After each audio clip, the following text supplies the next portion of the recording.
Hi guys, Hi, Meghna. how are you? I'm doing good. How are you? I'm good, I'm good. Sorry, it's been a crazy day. So, No problem. Thank you so How much are yours? for joining us. Thanks. Hi, Chetan. no. Hi, everyone. I was just making Hi, sure that Chetan. Meghna got the password and stuff. Hey, Yeah, thank you so Namrata, yeah, thanks for making the time. I know you've had someone pass away in the family and you're dealing with lots of stuff. So thank you for accommodating us in your day. No, of course. I've been dying to do something with you all for so long. It's been long overdue. So, Yeah, quite it's been excited one of about those this. things. Yeah. So, Namrata, since you're going to be leading, should I become the host? I can let people in and all of that. Sure. No problem. You can I'll make just, me the host if you want. yeah. Yeah.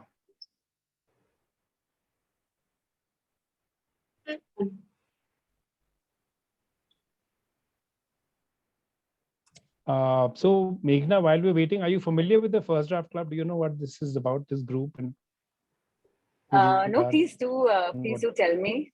Love to know about it. Okay, so Yeah. So First Draft Club is like a NaNoWriMo. Oh, great. Okay. Very loosely speaking, except that it's a closely knit community. It's about 65 people that have all gotten together. And the whole idea is that everybody shoots to try and finish their first draft in the month of February. Fabulous. We do it about 4 times a year, and we support charity through this. And we also don't set a target, like unlike NaNoWriMo, where NaNoWriMo says you have to do 50,000 words in the month. We don't set the target. Everyone sets their own target. So that's how it works. And so we are in the midst of our process right now. This is the second weekend of the month, and we've already seen lots of action, lots of busy writing. We do a writing prompt a day since last Monday. So a lot of this action has been ongoing. We will give it Great, 2 great. minutes while people are joining. Yeah. Sure. So you want me to talk about just kind of publishing tips, or is it an interactive session with these people, or will you be asking questions?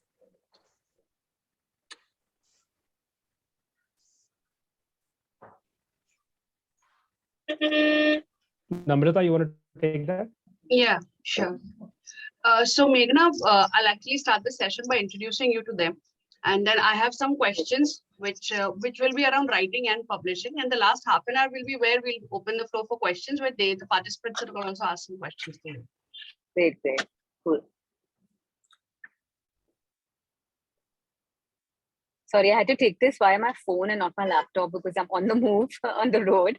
I have to go for this thing. So that's why things got changed around a little bit. So apologies about that. This month has been a little intense because I'm promoting my book also. So there's just been a lot happening. So apologies. I've been taking a few calls from the phone.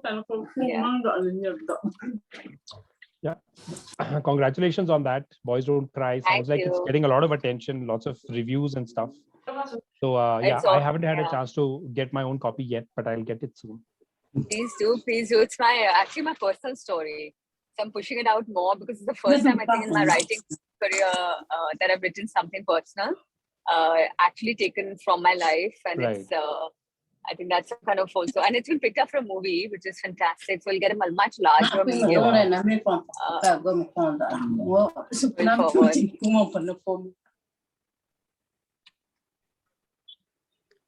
Cool. Yeah.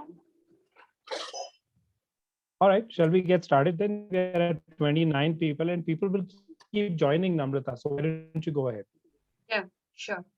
So good evening, everyone. I'm sure Meghna Pant needs no introduction, but I'll still share some details about her. She's a multiple award-winning author, feminist, speaker, journalist, and columnist. She's known as one of India's best writers, and she's published 8 books till now, including Boys Don't Cry with Penguin Random House, which is her latest book, the one that she just mentioned, The Terrible, Horrible, Very Bad, Good News by Penguin, and others by Bloomsbury, Penguin, Juggernaut, Random House, and Westland. So thank you so much for spending some time with us today. So Meghna, the first question that we have for you is, since your debut, you have had at least one release every 1 or 2 years, and you've managed to not only write, but release books during the pandemic with 2 young kids. It's absolutely inspiring. So how do you approach writing? Please share your writing routine with us. So, one thing that I've been at is one, which I always tell everybody, especially aspiring writers, is that as a writer, you have to persevere. And that's the one key skill. A lot of people have a lot of talent, but what they lack sometimes is focus. They lack some certain skill sets like hard work. And I think that's what I'm a possessed writer. I'm very obsessed with my craft, with my art. I'm, writing all the time. I'm thinking about writing all the time. And it's almost manic, my obsession with writing. So I think that's the reason you've seen this high level of productivity. The other thing that's really helped is that after my second book came out, Happy Birthday, in 2013, I quit my full-time job. I used to work as a journalist. I was in Dubai at that time. I quit my full-time job and became a full-time writer. So I think that really helped me also, and it wasn't because I've been saving up, by the way, from my paycheck every month with the aspiration to become a full-time writer, because I don't know how many of you know that book writing doesn't pay very well. So I would not advise any of you to please quit your full-time job unless you have a big nest saved up, or unless you have inheritance coming your way, or unless you get into film writing, which pays a lot. But I wouldn't encourage it. But I sustained myself during that time by doing a lot of, I don't know if you've seen my shows online, hosting podcasts, writing, working as an independent journalist. So all that helped me sustain my art and craft. But the focus is always to get a lot of stories out there. And I've written non-fiction, fiction, short stories. I've written on feminism, on publishing, everything. So whatever caught my interest, I just followed my heart. I never followed a trend. I just wrote the stories that came to me. And I think that really helped, that authenticity came through. Sure. So this actually brings me to the second question that we wanted to talk about. So you've written across genres.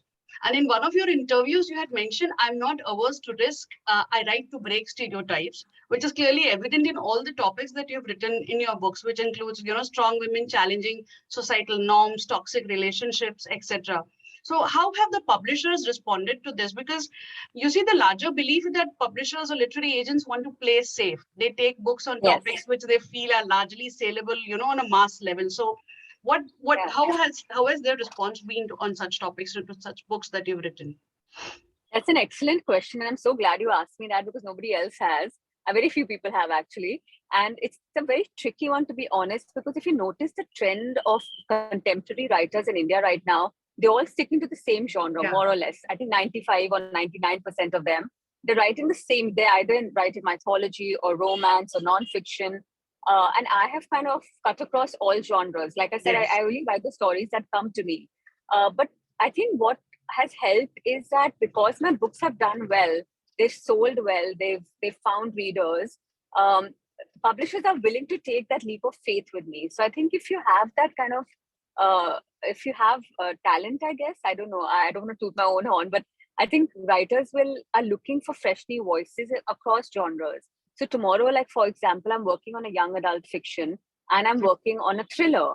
And these are both genres I've never written in before, but I know for the fact that it'll get picked up even before it's written because they know my voice now. They know the way I write. They know the pace at which I write. And I've established myself in my field by working extremely hard. So I think they're willing to take risks if you're willing to take risks on yourself. And this is what I tell everybody, that don't try to imitate anybody else's career path, whether it's in writing or any other field that you aspire to be in. Find your voice, find your authenticity, be your true self, find the stories that come to you naturally. Don't try to imitate somebody else's writing style or their genre. If you think Amish or Chetan are doing well, don't write campus novels or mythology because they are selling, or don't write romance because romance sells well.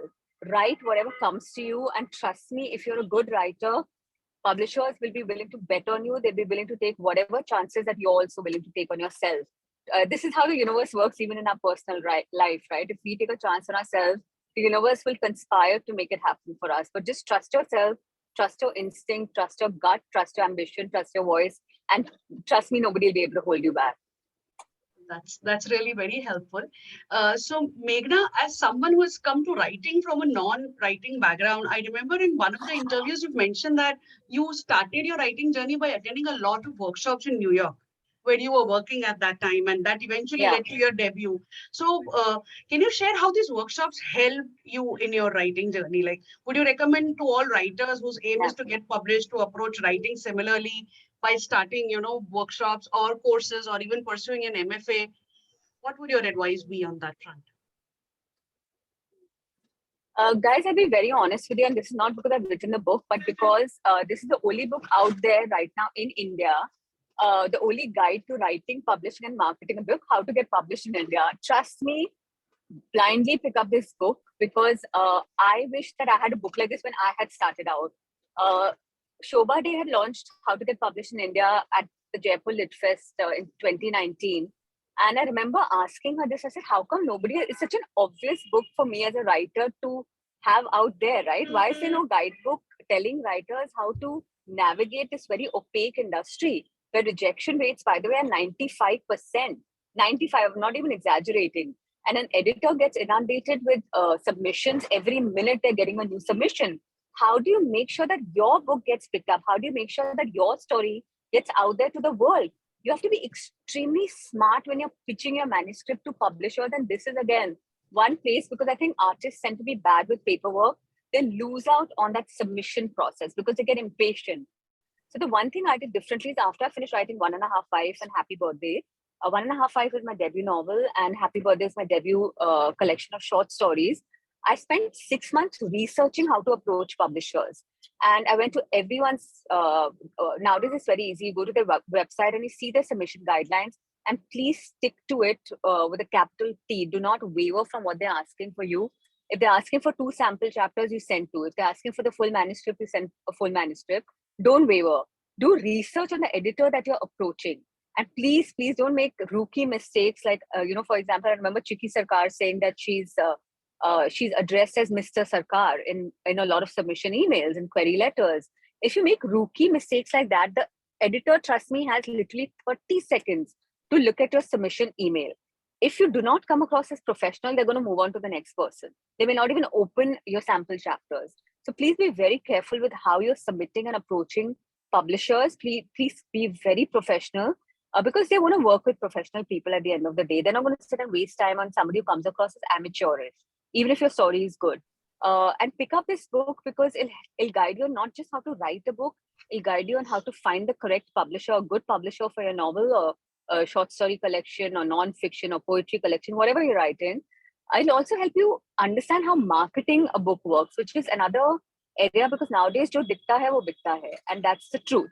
So a lot of people will find are writing books. We are living in a generation where it's become very easy to publish a book thanks to self-publishing, but nobody's reading these books. So what's the point then? Then it's vanity publishing, right? So you want your story to get out there to as many people as possible. So learn how to market your book. And this book is full of tricks and tips. And it's also got essays on top of all this by Jeffrey Archer, Twinkle Khanna, Shobha Dare, Ravi Subramaniam, Ashwin Sanghi, Durjoy Datta, as well as self-publishing platforms, editors, agents, like how do you approach an agent? So it's covered the entire gamut. So it's got everything you need. So please refer to this book. Trust me, it'll save you years and years of struggle and a lot of time, because I know that it took me so many years of all my experiences to put this book together. So just pick it up and let it help you, and just be professional. I think that's a key factor. Be professional like you are even in your regular job. Yeah. The name of this book, guys, somebody's asking, is How to Get Published in India.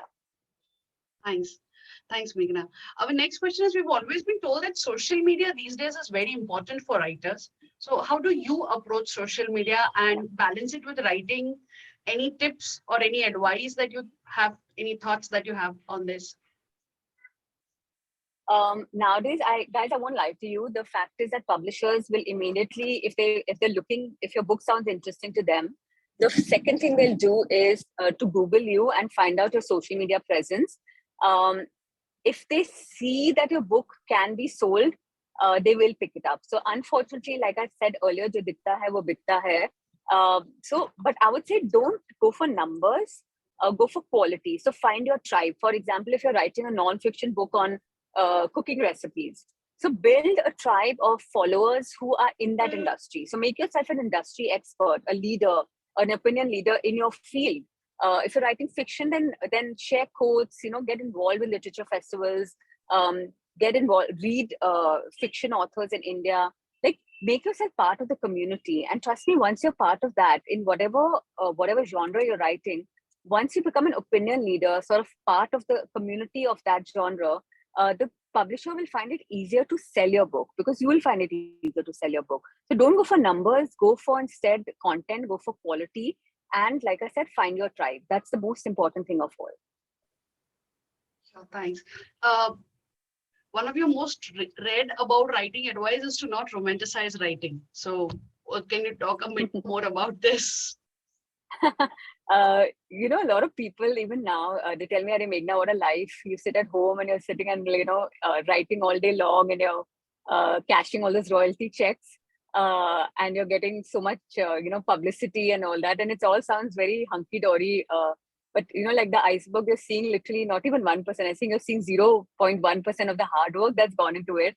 Every single media mention, social media mention, every single big publisher that I've bagged, every single reader that I've acquired has all been thanks to a lot of hard work, sweat and tears, and even blood, might I add. In fact, once I remember I'm a horizontal writer, so I can write best when I'm lying down. And I think I was in the middle of a scene, and the laptop kind of fell over my lip. So I've got a cut even today. I don't know if you can see it now, but my lips were bleeding. I didn't get up for 30 minutes because I wanted to finish that scene. And I woke up, I got up and I saw that my t-shirt had little blood on it. And that is obsession. But that is what it has taken. It's actually taken, sweat, tears and blood to build a writing career. And it's not romantic at all. It's a lot of hard work, just being able to finish a manuscript. I mean, whoever of you is attempting to finish that book or that novel, you know what the struggles are, right? I don't even have to tell you because you're part of it right now. And the struggle is not just to finish your manuscript. The struggle is again double or triple, because then you have to find a publisher. Right. After you find a publisher, you have to go through the edits and the cover design and finding blurbs. Then you have to go through the marketing. कि अभी ये किताब कौन पढ़ेगा? So you have to go and find readers. And after you find readers, and on top of that, you have to sustain the sales, because your second book will not get published unless your first book has sold a certain amount. It doesn't have to be a bestseller, but it has to have some decent sales numbers. So the struggle never really ends. So as a writer today, you can't sit in your ivory tower like it was, say, even 15, 20 years ago. You have to be involved with your community, with social media, with journalists, with literature, events, with co-authors, with your publishers throughout the year. So there's never like a break. There's never a breathing moment. It's a lot of hard work, and the book in itself is just literally, I think, 20% of the hard work. 80% is coming from other arenas. So I would always say it's, and on top of that, honestly, I mean, I won't lie to you guys. The monetary benefits, at least in book writing, is very, very little. Advances, if you read How to Get Published in India, advances in India are so abysmally low, you'll feel like crying. Like your driver will be making more money than you would, right? Like advances nowadays in the pandemic have gone down to as low as 20,000 rupees. So you've sweated, you've toiled for 2-3 years to bring your book together, and you found a publisher, and then the publisher sends you an advance of 20,000 rupees. So you can just imagine how it feels, right? But unfortunately, these are the numbers. And book sales are also quite low. It sounds extremely ridiculous, but in a country of 1.3 billion people, 10,000 copies sold. And I'm talking about the low figures. I mean, books that are priced at 100 rupees, 150 rupees. If 10,000 of those sell, it's considered a bestseller. So you can just imagine selling 10,000 copies is so difficult in a country like ours. And most books sell, almost, I think 90% of books sell less than 2,000 copies in their lifetime. So don't romanticize it. It's not going to make you money. It's not going to make you famous. It's not going to make you rich. The only thing is, it's going to give you a lot of respect. It's going to, pander to your soul, your creativity, and your passion. So don't expect if anything extra happens, great, good for you, but don't expect it. Thanks, Meghna. That's been very helpful. The question that I wanted to ask is, if I remember correctly, the last two books, or maybe the second last one, was selected for screen adaptation much before that it got published. Am I right? Yes. Yeah. Yes. Yeah. So could you share a bit about that? Because book to screen adaptation is something that everybody is, now it's like a dream for every writer to have their book published and then obviously get it for screen adaptation. So how did this process work? Yeah. Like you wrote the screenplay first, or your agent had pitched both the book and the screenplay? So now, by the way, two of my books, Boys on Crime and latest book, also has got picked up to be made into a movie. So this happened the traditional way. I got a call from a production house literally on day 2 of publication, and they said, we love the book and we want to make it into a movie, which is fabulous. But what happened with the terrible, horrible, very bad good news is that I had sold the concept, the concept is like a 20-pager. To Siddharth Jain of the Story Inc., and that's the largest book-to-screen adaptation company in India. So I sold it to him, and then through the pandemic, we were talking, and he said it's easier to pitch concept notes and books if they're also a screenplay, because production houses in India, unfortunately, don't read books. They want the screenplay. So I said, why not give it a shot? And I, to be honest, I was with a newborn baby that time and a toddler at home. And it was the start of the pandemic. This was 2020. But I think, sat down and I taught myself a new skill. And I think that's something that as a writer, please keep developing your skills. Please keep your curiosity to learn everything about the field alive. And I've always kept that. I want to keep pushing the boundaries and challenging myself. So I said, let me see if I can write a screenplay. So I sat down, I taught myself how to write a screenplay. Again, all self-taught. And in 2 months, it was ready. And they loved it so much that Balaji picked it up, and it's under production right now. So, but I think very, very few writers in India, book writers in India, are able to also become film writers, because it's a very different medium. You have to think very visually. Your dialogues have to be extremely strong.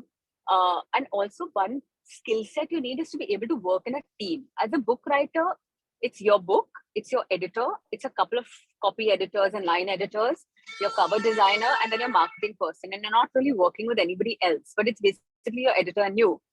With movies, there'll be a lot of gatekeepers. There'll be your producer, your director, your actor. Everybody's going to have an opinion about your story. So you have to learn how, and everybody's vision has to be aligned for a good film to come out.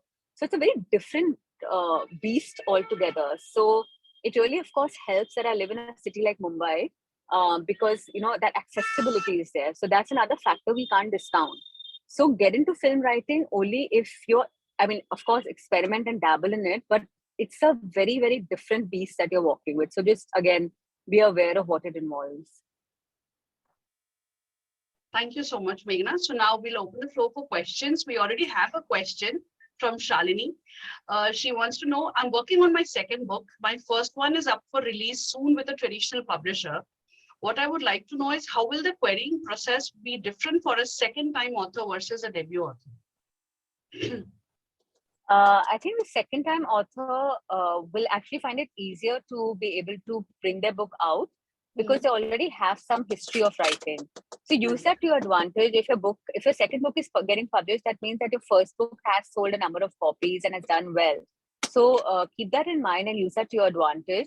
And I don't know if it's the same publisher or not, but I found that after my first book, for example, when 1.5 Wives came out, Random House had approached me. So they approached me. I didn't have to even send out a query letter. They said, we loved 1.5 Wives. So do you have anything else? And I happened to have Happy Birthday. And they picked it up. So it again depends. Everybody's journey is very different, but use this opportunity of the query letter to plump up your author bio, that if you already have some kind of writing history, then please do put it up. And one side note quickly on query letters and author bios, if you're a first-time writer, an aspiring writer who's not been published, please don't get lured into embellishing facts, because nowadays everything can be Googled. So don't make up stuff. Like I know a lot of publishers have faced this issue where unpublished authors get insecure and they start making up stuff that I won this award or that award. Or if there's no proof of it, if there's no evidence, then you'll come across as a liar, which is not a good start to whatever career that you want to have, because then nobody will touch you. So please don't embellish stuff. If you have any writing history, then put it up. Again, like I said, publishers are looking for new voices. So if you don't have any publishing history, it's perfectly okay. They're very happy to work with absolutely new writers with no publishing history. So please keep that in mind. And good luck to you for your second book. Sure. Thank you. Any other questions that you would like to ask Meghna? Anybody else? I can't see the hands raised in case you have, because Chetan is the host. Hi. So yeah. I have a question. Hi, Meghna. This is Anshuman. Hi. I don't know whether you remember, this is a long time back when you were in Times Now, and you had just started to anchor, and I was in the editorial department. Oh, hi, Anshuman. How are you? Yeah, So nice to see you again. Yeah. So, Meghna, I wanted to just get an idea that when you write a synopsis, for the publisher, what are the crucial elements that will go in the synopsis? If you could just talk about what the synopsis should pack. So Anshuman, I always keep telling people that writing a synopsis is almost as difficult as writing the book itself. Because the skill set involved in putting your entire story together in say 2 pages or 20 pages is an extremely difficult task. So the key to that is to either stick to only the main character and the main plot points. So don't get confused or overwhelmed with too many plot points. So pick what the main narrative arc of your story is and stick to that, and stick to your main character, and if required, your main side characters, whoever they are. So don't try to bring in refrain from dialogue and all. You don't need all that. So one trick that I found has worked very well is that what people tend to do is they tend to write the synopsis after the novel. Don't do that.